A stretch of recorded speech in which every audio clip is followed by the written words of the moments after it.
Dear students, welcome back. Our today's topic is types of attacking reagents. My dear students, you know that in organic reactions, reactants may be classified into two types. One is substrate, which gives carbon backbone to the final product, and second reactant, which attacks the substrate to form the reaction intermediates which finally form the product, is called attacking reagent. Attacking reagent or reagents, these are of three types. Number one, electrophile, number two, nucleophile, and number three, free radicals. What is an electrophile? Electrophile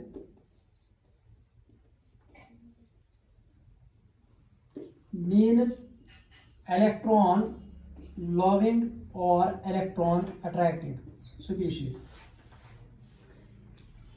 It is either positively charged, electrophile is either positively charged or neutral electron deficient species. So we may define electrophile an attacking reagent that attracts electrons in a chemical reaction.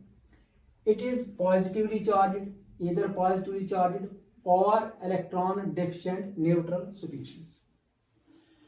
So electrophiles may have either a positive charge or deficiency of electrons. For example,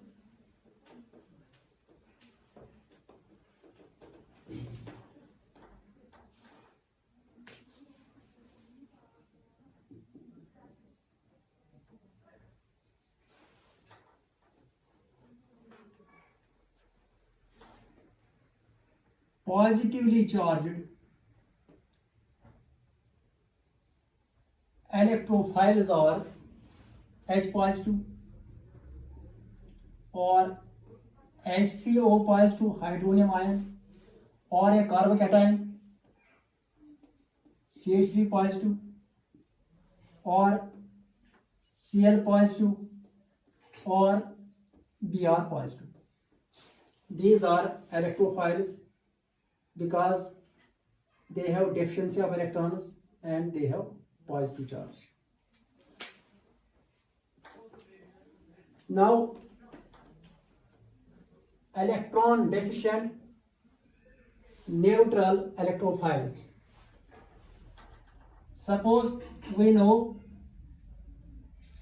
BH3, boron hydride. Boron has only 6 electrons in its valence shell. Its octet is incomplete.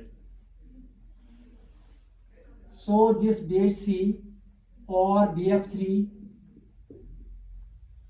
or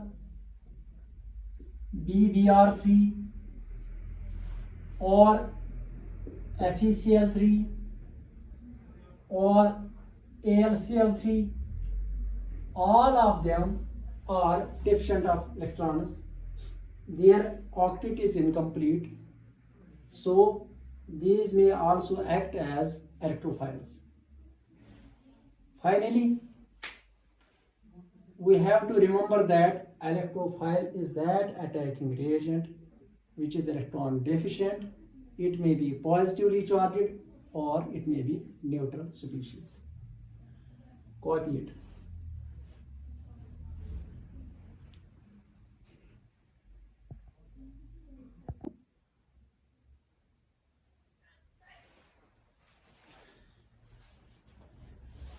Now we will see what is a nucleophile. Nucleophile means nucleus loving or nucleus attracting. It is a nucleus loving group or nucleus loving species or nucleus attracting species.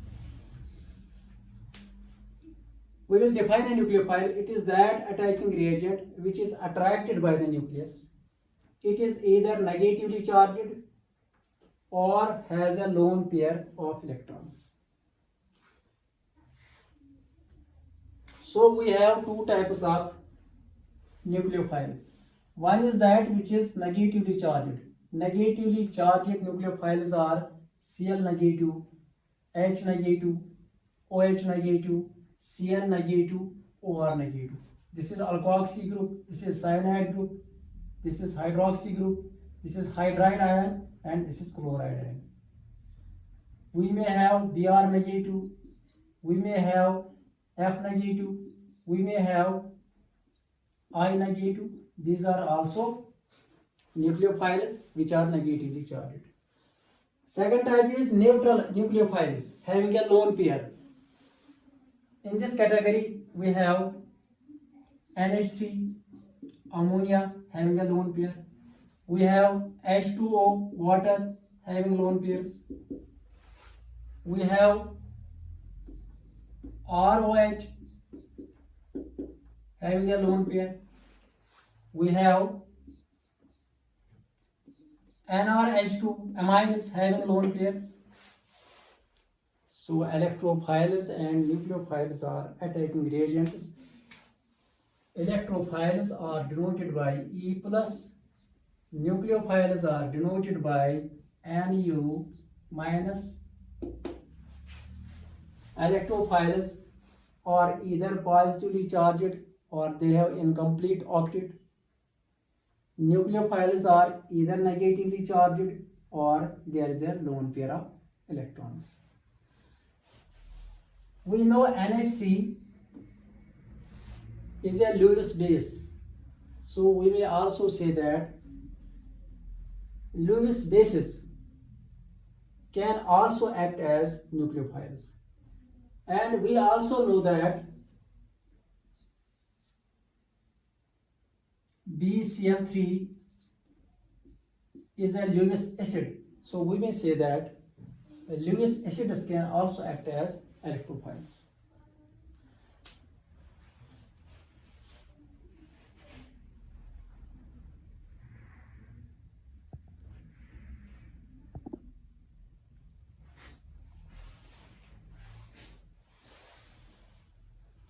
Now what is a free radical? This is third type of attacking reagents and it is also a reaction intermediate. Free radical is an atom or group of atoms having unpaired electrons or odd electrons. For example, suppose this is a chlorine molecule. If we put chlorine gas in sunlight, it will absorb energy and homolytic fission will take place. And we will get two chlorine atoms. These chlorine atoms have odd number of electrons in their valence shell, 7 electrons. So these chlorine atoms are also known as chlorine free radicals. Any species, whether it is an atom or group of atoms, if it has odd number of electrons or unpaired electrons in its valence shell, it is called free radical.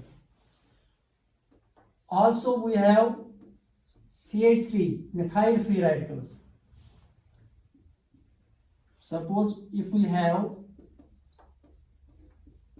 ethane molecule, it will absorb energy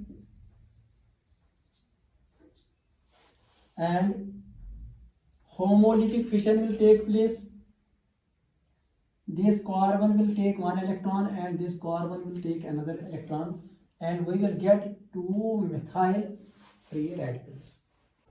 Now, how free radicals are generated? Generation of free radicals. As we have seen that Free radicals are generated by homolysis or homolytic fission or homolytic cleavage of covalent bond, single covalent bond, sigma bond. What are types of free radicals? Free radicals are classified as primary, secondary, and tertiary free radicals. Once again, it will depend on the type of carbon atom. Suppose this carbon atom is tertiary carbon atom, 3 degree carbon atom, and this carbon atom contains one odd electron, unpaired electron. So this free radical, which is actually tertiary butyl free radical, it is called 3 degree or tertiary free radical. Similarly, if we have a carbon atom having an odd electron and this carbon atom is 2 degree, this free radical will be named as 2 degree or secondary free radical. If we have a carbon atom having unpaired electron at 1 degree carbon, this carbon is 1 degree carbon, it carries an electron which is unpaired, so this free radical will be named as 1 degree free radical. Similarly, we have methyl free radical. So 3 degree free radical is that free radical in which the carbon atom having unpaired electron is 3 degree carbon atom. Similarly, 2 degree, 1 degree, and so on. Now, stability of free radicals. Stability of free radicals follows the same order as that of carbocations. Hence, the stability of free radicals is 3 degree more than 2 degree, which is more than 1 degree, which is more than methyl free radical. 3 degree free radical is more stable than 2 degree, which is more stable than 1 degree, which is more stable than methyl free radical. The order of stability can be explained on the basis of hyperconjugation.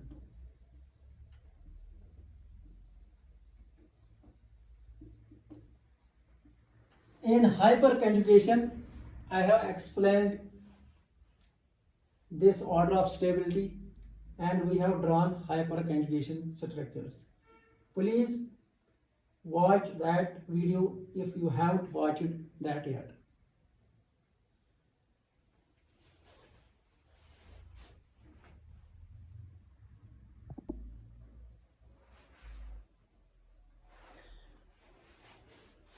Now let us discuss the orbital structure of free radical. As an example, we will take methyl free radical. This is our methyl free radical.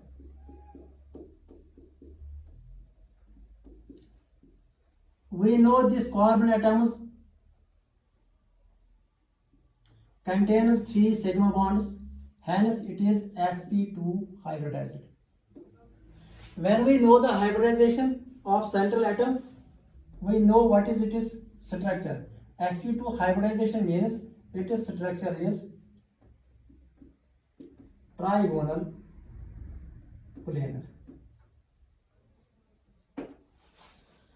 Now let us draw the structure of methyl free radical. This is carbon, 3 sigma bonds, 1, 2. Now this carbon has one unhybridized p orbital which will be perpendicular to the plane containing 3 sigma bonds.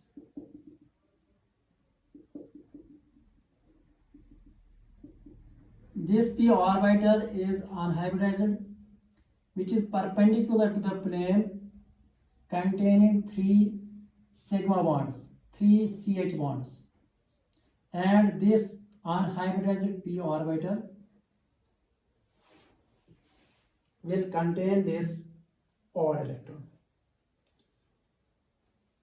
Now we will conclude today's lecture. It was about attacking reagents. We know in an organic reaction, reactants are classified into 2 types. One is substrate, number 1 is attacking reagent. And attacking reagents are of 3 types. Electrophile, which is electron loving species. It has either a positive charge or it is electron deficient, having incomplete octet. And number 2 is nucleophile, which has either a negative charge or a lone pair of electrons. Nucleophile means it is nucleus attracting or nucleus loving species. Third one is free radicals. Free radical is most important among the 3 attacking reagents. Free radicals are those atoms or groups which have unpaired or odd electrons. These free radicals are very important. They have got tremendous importance in organic reactions. They have also importance on our health, on human health. They have also importance on the environment. There are some free radicals which are harmful, and these can be neutralized by antioxidants which are present in some foods like green leafy vegetables.